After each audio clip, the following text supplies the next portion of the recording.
2024년 또 새해가 밝아왔습니다.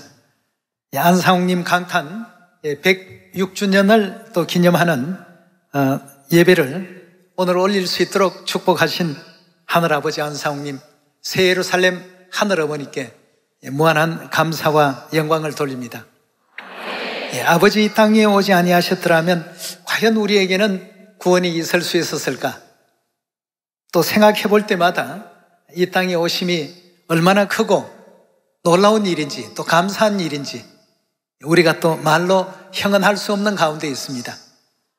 하늘에 있는 천사들도 기뻐하고 땅에서 만민들이 하나님의 이 땅에 오심을 또 영접해야 될 이런 영광의 그 날입니다만, 이 땅에 계셨지만 세상이 그를 알지 못하였고 그를 영접지 못하였더라 하신 말씀과 같이 그러한 가운데서 우리 자녀들을 또 구원하시기에 또 새 언약을 세우시고 이지러지고 파손된 율례와 법도를 복구하셔서 37년 다윗 왕의 예언을 또 완성시키는 그런 예언의 길을 또 걸어가시게 되었습니다. 아버지 이 땅에 오지 아니하셨다면 새 언약 6월절 꿈도 꾸지 못했을 것입니다. 죄사함, 영생 생각할 수 없었을 것입니다. 천국 기대도 못했을 것입니다. 이런 허무하고 황망했던 삶 속에 이 땅에 오셔서 생명의 빛을 드리워 주셨고 생명의 꽃을 피울 수 있도록 해주신 분이 바로 오늘 예언의 주인공으로 이 땅에 오신 그리스도 안상욱님이십니다. 오늘 이 날은 정말 우리 시온의 자녀들은 기뻐하고 또 즐거워해야 될 날입니다. 우리가 이 마지막 성령 시대에 이 땅에 오신 그리스도 안상욱님에 대한 성경의 예언을 찾아보면 자기를 바라는 자를 구원에 이르게 하기 위하여 두 번째 오신다는 선지자의 그 예언이 히브리 9장에 기록되어 있습니다. 그럼 첫 번째 오셨을 때는 어떠했을까? 그 당시에 비록 이방인이었지만 그리스도의 이 땅의 강림을 감사드리며 황금과 유향과 모략으로서 또 감사의 예물을 드리고 경배했던 동방 박사들이 또 성경에 기록되어 있지 않습니까? 그리고 또 들판에서 양치던 목동들에게도 천사들이 예수 그리스도의 탄생을 또 알리게 되므로 그들 또 와서 함께 또 경배했던 기록들이 있습니다. 우리는 이제 초림이 아닌 복음의 역사가 마무리되어지는 재림의 시기에 살고 있습니다. 이제 우리가 실천과 행함으로서 아버지 어머니 길을 또 따를 수 있는 멋진 2024년이 되었으면 좋겠습니다. 자, 우리 하나님 말씀 마태복음 2장 9절의 말씀 함께 보시겠습니다. 2장 9절의 말씀 보시면 박사들이 왕의 말을 듣고 갈새 동방에서 보던 그 별이 문득 앞서 인도하여 가다가 악이 있는 곳 위에 머물러 섰는지라. 저희가 별을 보고 가장 크게 기뻐하고 기뻐하였더라. 집에 들어가 아기와 그 모친 마리아에 함께 있는 것을 보고 엎드려 아기께 어떻게 했다고요? 경배하고 보배합을 열어 황금과 유향과 모략을 예물로 드리니라 그랬습니다. 이 땅에 오심이 얼마나 참 감사하고 영광스러운 일이었던지 동방박사 세 사람은 예수님에 대해서 먼저는 경배하고 황금과 유향과 모략으로서 예물을 드렸다는 이러한 기록을 마태복음 또 2장에서 바라볼 수가 있겠습니다. 누가복음 2장 4절의 말씀 함께 보겠습니다. 요셉도 다윗의 집 족속인 고로 갈릴리 나사렛 동네에서 유대를 향하여 베들레헴이라 하는 다윗의 동네로 그 정혼한 마리아와 함께 호적하러 올라가니 마리아가 이미 잉태되었더라. 거기 있을 그때에 해산할 날이 차서 맏아들을 낳아 강보에 사서 구유에 누웠으니 이는 사관에 있을 곳이 없음이르라. 그 지경의 목자들이 밖에서 밤에 자기 양떼를 지키더니 주의 사자가 곁에 서고 주의 영광이 저희를 두루 비치매 크게 무서워하는지라. 천사가 이르되 무서워 말라. 보라, 내가 온 백성에게 미칠 큰 기쁨에 좋은 소식을 너희에게 전하노라. 자, 천사가 전해준 큰 기쁨의 좋은 소식, 이것은 과연 무엇일까요? 그 뒤를 계속 보겠습니다. 11절입니다. 오늘날 다윗의 동네에 너희를 위하여 구주가 나셨으니 곧 그리스도 주시니라. 저희가 가서 강보에 사여 구유에 누인 아기를 보리니 이것이 너희에게 표적이니라 하더니 호련히 허다한 천군이 그 천사와 함께 있어 하나님을 찬송하여 가로되 지극히 높으신 곳에서는 하나님께 영광이요 땅에서는 기뻐하심을 입은 사람들 중에 평화로다 하니라 고했습니다. 천사들이 이 땅에서 가장 큰 최고의 그 기쁜 소식을 너희에게 전하겠다 하고 전한 것이 바로 예수 그리스도께서 육체를 입고 이 땅 위에 탄생하셨다는 그 소식이었습니다. 오늘 이 시간은 정말 우리에게 있어서는 너무나도 기쁜 날이고 이 기쁨을 온 세상 만민에게 알려야 될 정말 참 중요한 날이 아닐 수가 없습니다. 우리 하나님께서 이 땅에 우리 자녀들을 구원하기 위해서 두 번째 오시리라고 하지 않았습니까? 만약 2000년 전 예수님께서 이 땅에 오시지 아니하셨더라면 새 언약은 세워졌을까요? 오셨기 때문에 마가의 다락방에서라도 세상이 알든 모르든 하나님은 예언의 길 그대로 세우셨습니다.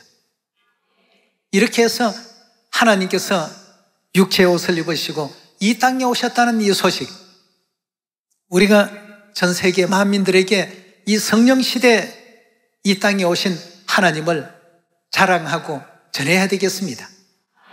이것이야말로 인류가 가장 기뻐할 소식입니다. 하나님이 오셨다는 것. 이 기쁜 소식을 하나님께서는 사마리아 땅끝까지 어떻게 하라고요? 다 전하고 알려주라고 했습니다. 성자 시대 때 오신 그 하나님이 역시 성령 시대도 똑같이 오셨습니다. 이제는 더 이상 자기 땅에 오매 자기 백성이 영접지 아니하더라 하는 이런 어떤 시대가 아니라 온 세계 만민들이 다 영접하더라 라고 하는 이런 어떤 역사로 바꿔야 되겠습니다. 그러려면 모르는 사람들에게 알고 있는 우리가 전하고 알려야 되겠습니다. 하나님께서 이 땅에 오지 아니하셨더라고 한다면 우리는 과연 구원받을 수 있었을까요? 없었습니다. 어떤 장면에서 그렇게 확신할 수 있습니까? 히브리서 9장 28절에 구원에 이르게 하기 위하여 오셨다고 했으니까 아니 오셨다면 어떻게 됩니까? 구원에 이를 수 없다라는 결론이 나오는 것 아니겠습니까? 하나님의 뜻이 어디에 있는지 알지 못하고 하나님의 계명이 성경에는 기록되어 있어도 제대로 알고 있는 사람이 없기 때문에 그가 다 밝혀주지 아니하시면 우리는 판단할 수 있었습니까? 없었습니까? 새 언약이라는 진리가 중요하다는 것 아버지 오시기 전에 여러분들 아셨나요? 배움받기 전에 안식일이 귀한 것 아셨나요? 크리스마스 이게 태양신의 규례였다는 사실 아셨나요? 근데 알고 보니까 그것이 하나님의 규례가 아니었습니다. 그런 가운데서 다 이끌어 주셨던 그 모든 내용들이 육체를 서시고 이 땅에 오셨기 때문 아니겠습니까? 그리고 또 이사야 41장 10절에 보면 두려워하지 말라. 내가 너희를 도우리라. 너희와 항상 끝까지 함께 있을 것이다. 마태복음 28장 내용 속에서도 동일한 말씀을 주셨습니다. 너희는 가서 모든 족속으로 제자를 삼으라. 아버지와 아들과 성령의 이름으로 침례를 주라. 내가 너희에게 분부한 모든 것을 가르치고 지키게 하라. 하나님께서 이 땅에 오셔서 가르침을 주지 아니하셨더라고 한다면 우리로서는 하나님의 생명의 진리 발견할 수 있었겠습니까? 스스로는 절대 발견할 수 없습니다. 그러니 사도 요한은 계시록 5장 가운데 이 땅에 어디를 봐도 하나님의 진리를 바르게 이렇게 전달해 줄 사람이 없더라고 했습니다. 아무도 없으니까 펑펑 울었는데 장로 중에 한 사람이 울지 마시오. 다윗의 뿔이 예수 그리스도께서 오시게 되면 이 책과 7인을 다 떼주실 것입니다. 걱정하지 마십시오. 이 장면 그대로 본다면 이 땅 위에 아버지 오심이 얼마나 우리에게 중차대한 일입니까? 오시지 않았더라면 이지러지고 파손된 새 언약 회복할 수 있었나요? 6월절 회복이 되겠습니까? 안식일 회복되겠습니까? 절기 회복되겠습니까? 절기도 없고 안식일도 6월절도 없다면 시온은 건설될 수 있나요? 시온이 건설될 수 없습니다. 시온으로 도피하라 하고 예언에는 그렇게 되어 있는데 어떤 시온으로 가야 되겠습니까? 그러니 이 바다에서 저 바다까지 말씀을 구하려고 비틀거리며 왕래하더라 하는 선지자의 예언이 있었던 것이 아니겠습니까? 이 땅에 오신 재림 그리스도를 만나지 못하고 영접지 못한다면 진리를 찾아다녀도 피곤만 할 뿐입니다. 왜? 그 어떤 곳에서도 진리를 들을 수 있도록끔 되어 있지 않기 때문에, 다윗의 뿌리만이 이 책을 떼실 수 있기 때문에. 그렇다면 오늘 이 자리에 오신 여러분과 저는 얼마나 큰 행운입니까? 미가 4장의 예언과 같이 그가 그 도로 우리에게 가르치실 것이다 가르침 받았죠. 시온에도 들어오고 새 언약으로 가르침 받고 또 새 언약 진리 안에서 아버지와 아들과 성령의 이름으로 침례도 받고 또 생명의 실체이신 하늘 어머니 누가 증거했습니까? 두 번째 오셔서 내 뒤에 또 한 사람이 나올 것이다 라고 아버지께서 이 땅에 오신 메시아시지만 스스로 엘리야의 사명까지 자처하시며 또 한 분의 구원자를 우리에게 알려주셨습니다. 그리고 말씀하시기를 엘리사는 누구를요? 엘리야를 따르고 여호수아는 모세를 따르고 베드로는 예수님을 따르고 나는 어머니를 따른다. 아버지께서 친필로 딱 만들어 놓고 가셨습니다. 이 시대에 오시지 않았더라고 한다면 여러분들 어머니 하나님 계신 것 알 수 있었습니까? 뭐 성경을 수백 번 읽어본다 한들 알 수 있는 진리가 아닙니다. 오직 누가 알려주도록 되어 있습니까? 예언적인 입장에 보면 하와의 존재를 아담이 증거했습니다. 흑암 중에 성경을 보면 앞이 어디에 있는지 뒤가 어디에 있는지 이것이 예언인지 그냥 비유인지 계시의 글인지 사실적인 내용인지 그냥 눈으로 문자만 이해하고 그 속에 담겨있는 숨어있는 어떤 의미는 전혀 알지 못한 채 말이죠. 근데 누가 오셨어요? 다윗의 뿌리가 오셔서 이 책을 다 열어줄 것이다. 닫혀있던 성경이 열린 성경이 되어서 모두에게 다 알게끔 해주셨습니다. 그러니 여러분들 예루살렘 어머니 진리 이해되십니까? 생명수의 샘 어머니, 천국가족, 지상가족, 아버지 이 땅에 오시지 아니하셨더라고 한다면 이런 모든 어떤 내용은 저도 여러분도 결단코 알 수 없는 진리입니다. 아버지께서 참으로 복을 주러 이 땅에 오셨습니다. 정말 우리가 복받은 사람들인데 처음 들을 때에는 안식일이 대단하고 6월절이 또 대단하고 새 언약이 대단했는데 오래 되다 보니까 당연한 것처럼 말이죠. 여러분, 절대 당연한 게 아닙니다. 이건 기적입니다. 하늘의 천사들도 살펴보기를 원해도 그들에게 허락된 것입니까?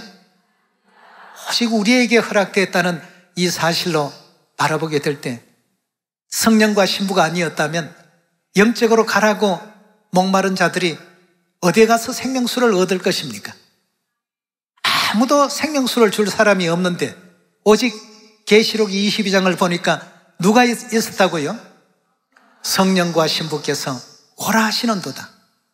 듣는 자도 오라 할 것이요 목마른 자도 올 것이요 값없이 와서 생명수를 다 받아가라 말. 아버지 어머니 이 땅에 오셨고 출연해 주셨다는 것, 이 자체만 해도 우리는 이 땅에 오신 이날이 온 세상 흑암을 진리의 그 빛의 세계로 바꾸는 역사를 위해서 이 땅에 오셨구나, 이렇게 이해를 하시면 되겠습니다. 요한복음 6장 4절의 말씀 함께 보겠습니다.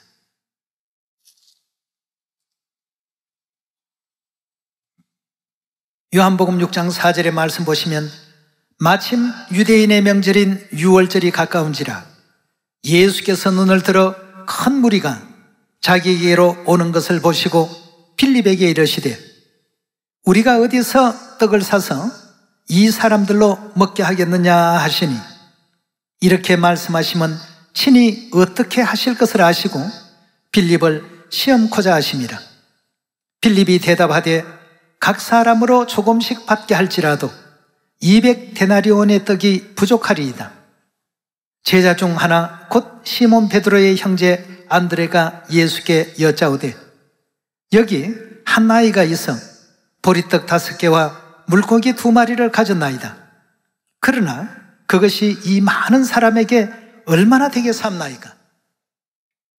예수께서 가라사대 이 사람들로 앉게 하라 하시는데 그곳에 잔디가 많은지라 사람들이 앉으니 수요가 5,000점 되더라 하고 했습니다. 자, 여기 지금 보니까 보리떡 5개와 물고기 2마리를 가진 한 아이가 있었고 5,000명이나 되는 많은 사람들이 참 제대로 식사도 하지 못한 채 있었습니다. 만약에 이 땅에 오시지 않았더라고 한다면 과연 빌립이나 안드레나 또 베드로나 그들의 힘으로 할 수 있었던 것이 무엇이 있겠습니까?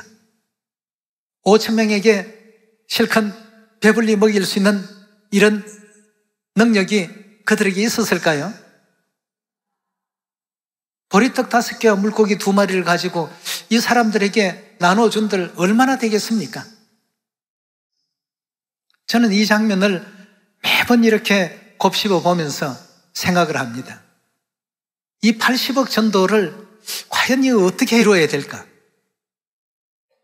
하늘의 죄인들로서 사명을 받았으니 당연히 수행해야 될 일인데 80억 모든 인류 인생들에게 이 복음을 얼마를 나눠줘야 이게 완성이 될 수 있겠느냐? 근데 할 수 있는 것은 뭐밖에 없습니까?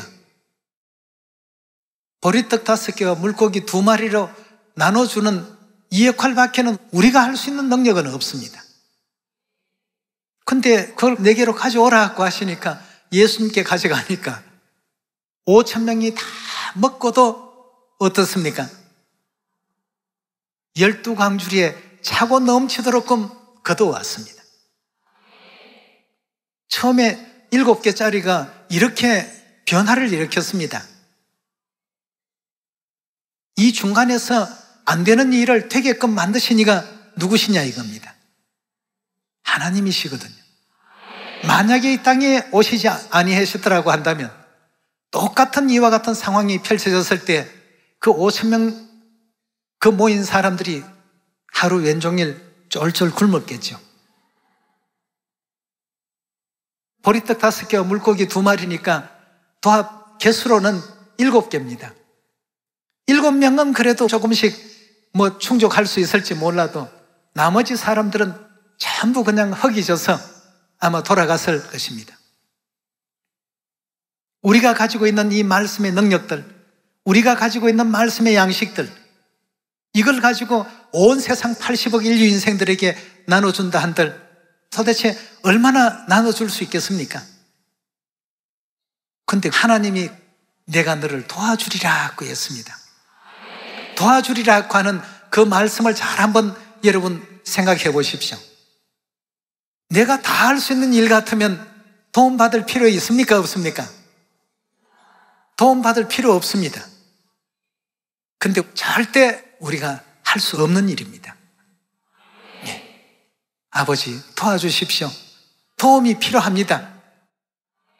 이랬을 때에는 보리떡 5개와 물고기 2마리로 5,000명을 먹이고 12광주리에 차고 넘치도록끔 다시금 거둬들이는 그런 역사가 일어나고 있으니까 이 땅에 아버지 어머니 오신 이유가 부족한 우리들을 도와주기 위해서 오신 것 아니겠습니까? 하나님께서 하셨던 이와 같은 일을 할 수 있는 인류 인생이 있겠습니까? 오직 하나님 외에는 아니 계십니다. 그 하나님이 이 땅에 오셔서 이 교회를 세워주시고 새 언약의 진리의 도를 알려주시고 하늘 어머니도 온전히 또 깨닫게 해주셨습니다. 어머니 통해서 마지막 이 구원의 역사를 완수하고 영원한 천국으로 돌아올 수 있도록 이렇게 진리의 길을 열어주신 그분이 바로 누구십니까? 안자, 상자, 홍자, 안상홍 하나님 아니십니까? 네. 그래서 안상홍님의 이 땅에 오신 이 기쁨의 소식을 만민에게 다 전해야 되겠습니다. 이사야 선지자는 이사야 40장에 하나님이 이 땅에 우리와 같이 계신다는 이 사실을 모두가 일어나서 만민에게 전가하라고 일러주셨습니다. 아버지 하나님, 어머니 하나님이 아니 계시고서는 결단코 방금 우리가 읽었던 요한복음 6장의 역사가 일어날 수가 없습니다. 그래서 모든 일들은 하나님을 통해서 진행합시다. 축복도 하나님의 입술을 통해서, 전도의 능력도 하나님의 입술을 통해서, 하나님의 뜻을 중간에 변경시키면 절대 안 됩니다. 전해주신 그 축복의 말씀을 그대로 성도들에게 다 전해주실 때 이 복음은 사마리아 땅끝까지 순식간에 이룰 수 있는 그 하나님이 우리와 함께 계십니다.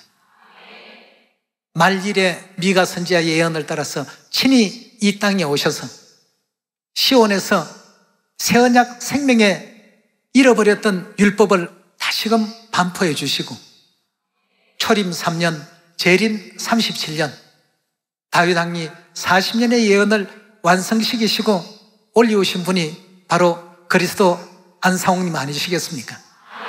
예수님의 새 이름으로 이 땅에 오신 그리스도 안상홍님, 모든 성경과 선지자들의 예언을 가지고 이 땅에 오셨습니다. 아버지 가르침이 아니 계셨으면 어머니 어떻게 여러분들이 알아볼 수 있습니까? 이 땅에도 육의 어머니로 말미암아 육의 생명이 모든 인류 인생에게 주어지는 것처럼 하늘의 영원한 영의 생명이 영의 어머니가 계시지 않는데 누가 줄 거냐 이겁니다. 하늘의 것을 반영시켜서 이 땅의 것을 만들어 놓으셨는데 이 성경이 누구의 말씀입니까 여러분? 하나님을 성경에는 만왕의 왕이시오 만주의 주시라고 했습니다. 왕의 말씀이 기록되어 있다라고 한다면 이건 바로 어명이거든요.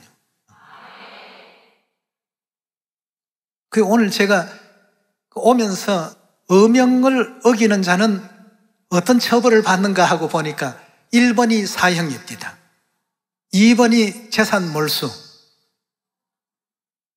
3번이 곤장을 얻어맞고 유배를 가는 것. 그 사람이나 그 사람의 가족들은 그 나라에서 제대로 된 어떤 생활을 할 수 없도록끔 되어진다고 합니다. 어명이 그만큼 엄중하다는 것입니다. 그럼 우리도 이 어명을 어떻게 해야 됩니까? 성경 맨날 보는 마태복음 28장, 갈라디아 4장 26절, 창세기 1장 26절, 27절, 에베소 1장 7절 그냥 어떤 하나의 문장처럼 이렇게 보지 마시고 이 어명을 지키지 않는다면 과연 우리가 어떻게 될까? 위대하신 그리스도 안사홍님, 오늘 이 땅 위에 오심을 너무너무 감사드립니다. 2024년도 이 땅에 오신 아버지의 그 강탄을 감사드리고 또 이 영광을 돌리면서 다시 한번 아버지 강탄을 감사드리고 경하드리고 또 아버지 어머니의 영광을 온 사마리아 땅끝까지 전할 수 있는 우리 하늘 가족들 다 되시길 바라면서 말씀을 마치도록 하겠습니다. 감사합니다.